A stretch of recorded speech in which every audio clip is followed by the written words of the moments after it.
Pasca Gunawan Satbor mendapatkan penangguhan penahanan dari Polres Sukabumi, sejumlah warga Babakan Baru Sukabumi, Jawa Barat mulai kembali beraktivitas joget ayam patuk meski tanpa Gunawan. Sementara itu usai bebas, Gunawan sempat mengisi konten seorang tiktokers beraksi berjoget ayam patuk bersama.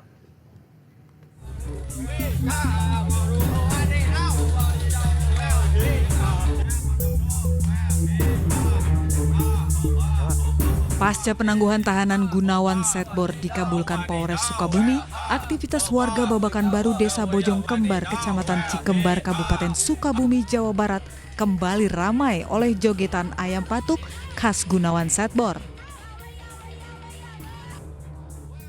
Namun dalam jogetan tersebut tidak dihadiri oleh sang inisiator joget, Gunawan Satbor.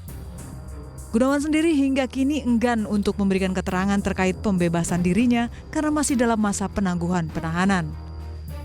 Sekarang jadi nggak ada yang live, sepi desanya. Ya. Kenapa? Takut. Kenapa? Jadi gini Bapak Ibu semua ya, boleh lipe-lipe, tapi jangan. Meski tidak terlihat pada aksi joget warga, Gunawan justru terlihat berjoget bersama TikToker dari sebuah unggahan akun Instagram Herman Hadi Basuki. Dalam konten, Gunawan terlihat mengajarkan dua tiktokers berseragam polisi cara berjoget ayam patuk. Sebelumnya Gunawan Satbor dan Ahmad Supendi alias Towet ditetapkan sebagai tersangka dalam kasus promosi judi online dalam siaran langsung dari akun media sosial miliknya. Gunawan dan Ahmad Supendi diamankan setelah kepolisian menggalakkan pemberantasan judi online di seluruh Indonesia. Dari Sukabumi, Jawa Barat, Budi Setiawan, iNews melaporkan. Tersangka kasus promosi judi online sekaligus konten kreator asal Sukabumi Gunawan Satbor keluar dari tahanan. Usai penahanannya ditangguhkan polisi, Satbor bahkan diangkat menjadi duta anti judi online.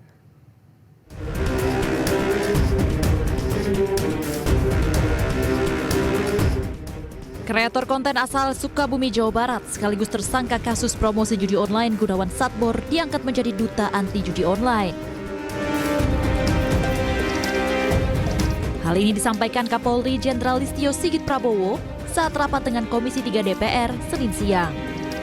Pengangkatan duta anti judi online diberikan usai penahanan Satbor ditangguhkan.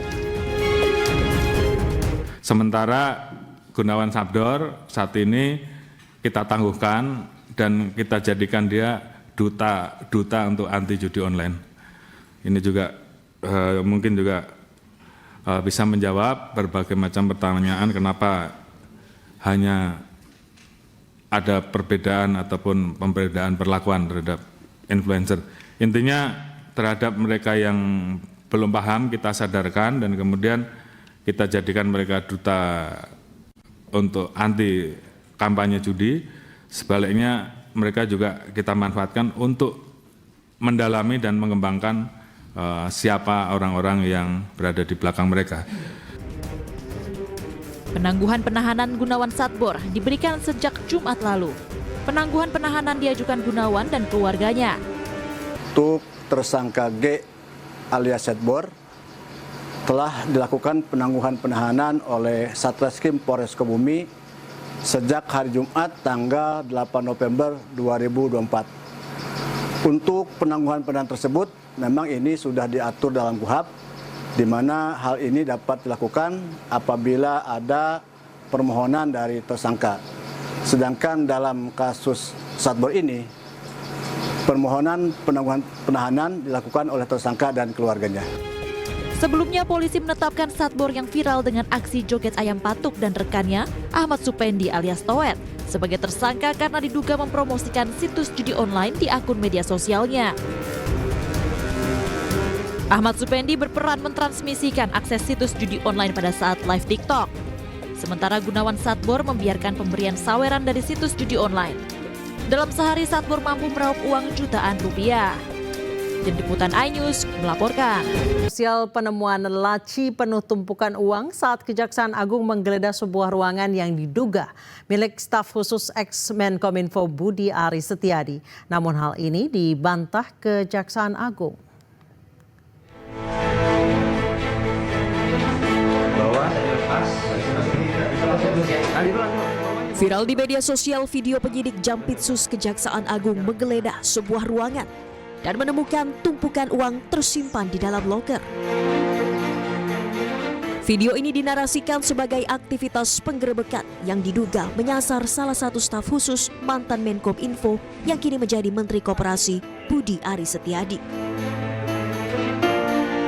Dalam video, penyidik membuka satu persatu loker yang dipenuhi tumpukan uang. Video ini turut diunggah Wakil Ketua Komisi 3 DPR RI Ahmad Sahroni di akun media sosialnya. Ia turut mempertanyakan kebenaran isu tersebut. Namun Kejaksaan Agung membantah penggeledahan dengan temuan uang tersebut dilakukan di ruangan staf sus Menkominfo. Kapus Penkum Kejagung Harli Siregar menyebut video yang beredar adalah kegiatan penyidik saat menggeledah sebuah kantor di Jakarta terkait kasus korupsi Duta Palma Group. Sementara itu, mantan Menkominfo Budi Aris Setiadi mengaku siap diperiksa dalam kasus judi online jika diperlukan. Ia menyebut mendukung penuh upaya penegakan hukum yang dilakukan pihak kepolisian. Pak Presiden mau ke luar negeri? Ya, pokoknya saya fokus ngurus operasi dan rakyat. Kita dukung penegakan hukum, dan yang ketiga kita tetap serius berantas judi online. Apa ya?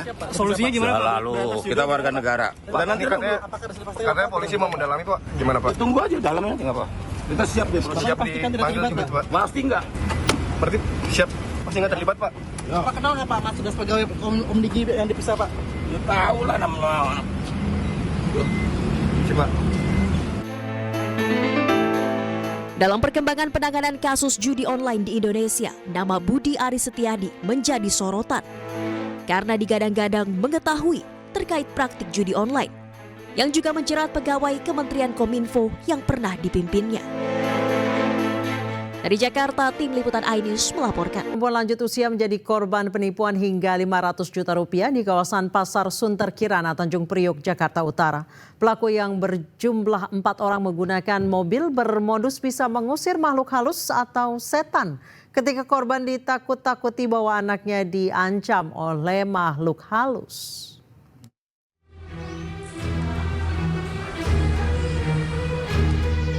Aksi penipuan di wilayah DKI Jakarta dengan berbagai modus masih terjadi. Salah satunya seorang wanita lanjut usia bernama Bernadette, warga Jalan Sunter Hijau, Kelurahan Sunterjaya, Kecamatan Tanjung Priok, Jakarta Utara. Korban ditipu oleh komplotan penipu yang berjumlah 4 orang dan menderita kerugian mencapai 500 juta rupiah.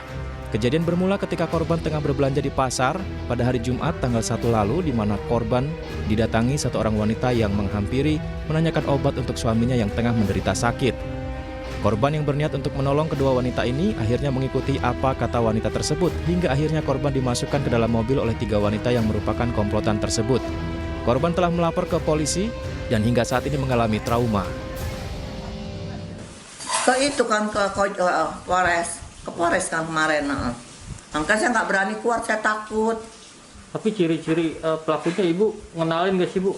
Aduh, pakai masker, pakai topi. Kisaran misalnya udah tua kah apa masih muda atau gimana? Kayaknya sekitar 40-an ya. Tiga-tiganya itu?